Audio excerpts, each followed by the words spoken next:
سؤال عايز أسأله في بداية الحلقة. ممكن تعيش في مكان عرفت وشفت إن فيه جن وعفاريت أو شبح لواحد اتقتل في المكان ده؟ قلبك جامد يعني؟ ممكن تعيش قد إيه؟ يوم؟ أسبوع؟ شهر؟ سنة؟ إنما أكتر من 51 سنة وتبقوا متعايشين معاه وتشوفوه دايما ويظهر لكم على طول ويختفي ويخش في الحيطة تاني وتبقوا شايفين إنه مفيش منه ضرر، خلاص بقى صديقنا.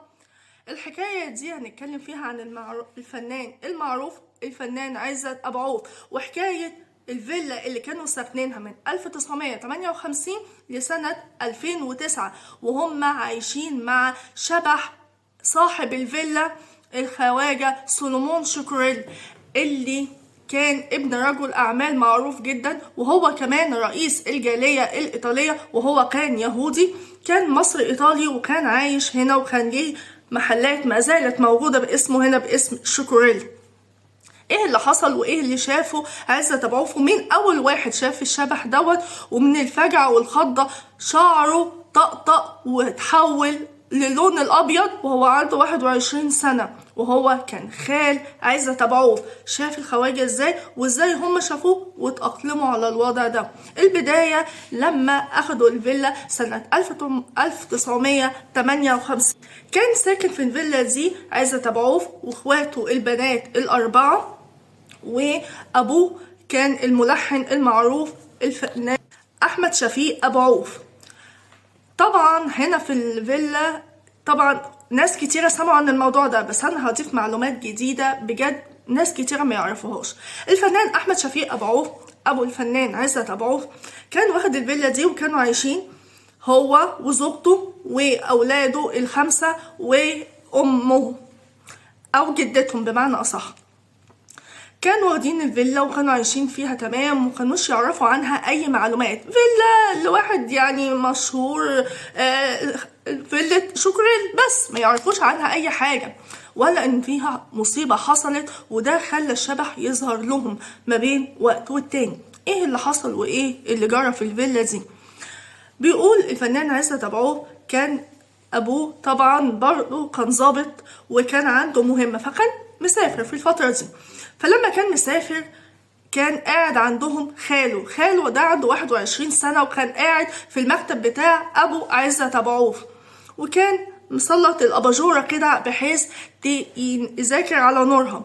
فبيقول حس إن هو في صوت نفس جاي في ودانه على رقبته كده، جاي من وراه. فهو يعني ايه ده؟ ايه النفس السخن ده والصوت اللي حد بيتنفس في قفايا؟ فبيقول وقف المذاكرة وبص وراه، شاف المنظر المرعب اللي خلى شعره يتحول للون الابيض من الخضة. في ساعتها ايه؟ شاف واحد واقف وراه ماسك زي مصباح كده، عامل زي لمبة الجاز بتاع زمان، مصباح كده قديم، لابس بنطلون اسود وهيقول كحلي وشعره مرجعه على ورا كده. فطبعا من الخضة والفجعة يعني قلبه كان هيقف، بس شاف الرعب الاكتر بعد المنظر ده. شاف ان الواقف دوت وهو ماسك الفانوس اللي هو القديم ده، ان هو مشى ودخل في الحيطة واختفى. الولد من الفجعة يعني واحد تاني كان هيجيله أزمة قلبية ويموت، ده شعره طقطق.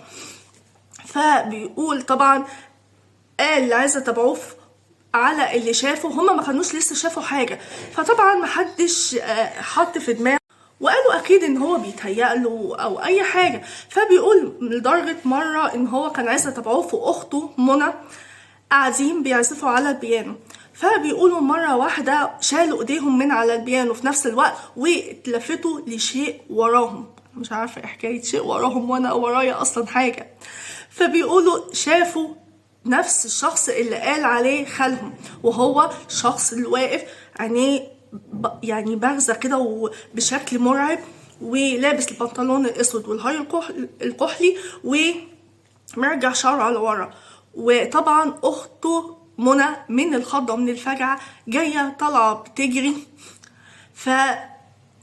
فهي عايزة تبعهم في يوصف المنظر بمنظر رعب، ان طالعة بتجري وفي حد واقف قصادك، لان هو واقف ناحية الباب اللي كان وراهم.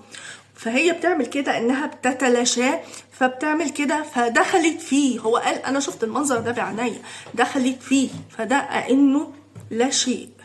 بيقولوا بعد كده ان هم ابتدوا يشوفوه واحد ورا واحد، ومش هم بس اللي ابتدوا يشوفوه، لا ده كمان الاصدقاء والعيله وولاد خالاتهم وعماتهم وكل العيله، لدرجه في الاول يعني هم الاول كانوا بيخافوا منه بيتخضوا، بس بعد كده شافوا انه شخص او شبح غير مؤذي، لان هو كان بيظهر لهم ما بيأذيهمش في اي حاجه، كان مجرد ان هو بيبقى موجود بس بيبص عليهم، بيقف وبعد كده بيختفي بيخش في الحيطه، انه كده يعني ايه، كان بيشوف مين اللي موجودين عندي في الفيلا او كده اهو.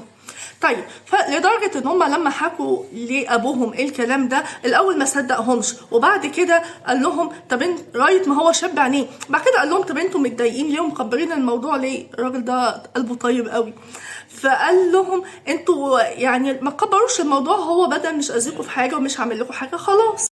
فتعايشوا مع الموضوع، وكان بيظهر لهم كتير جدا ان هم كانوا بيشوفوه وبيكبروا دماغهم، لدرجه سنة ورا سنة، وطبعا الأسرة كلها وأصدقائهم وقرايبهم من بعيد ومن قريب شافوه يعني، بس ما كانش بيأذي حد، لدرجة انه ابتدى الموضوع بيشوفوه دايما لدرجة لما وصل ل 2000 و2001 و2002 ان هو ابتدى بقى يزهق منهم وخلاص، يعني خد عليهم، فان هو بقى يظهر لهم مرة واحدة في السنة، انه بس غايب يطل عليهم وبيطمن على اخبارهم وبس.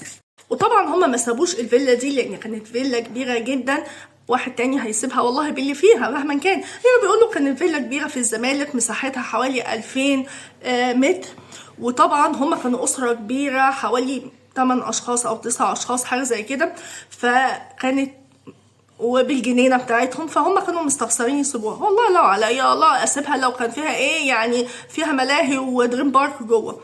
طيب أمهم إزاي عرفت القصة بتاعت ان في اصلا دي بتاعت الخواجة شيكوريل، وايه اللي حصل في الفيلا دي؟ خلوها في الحلقة الجاية.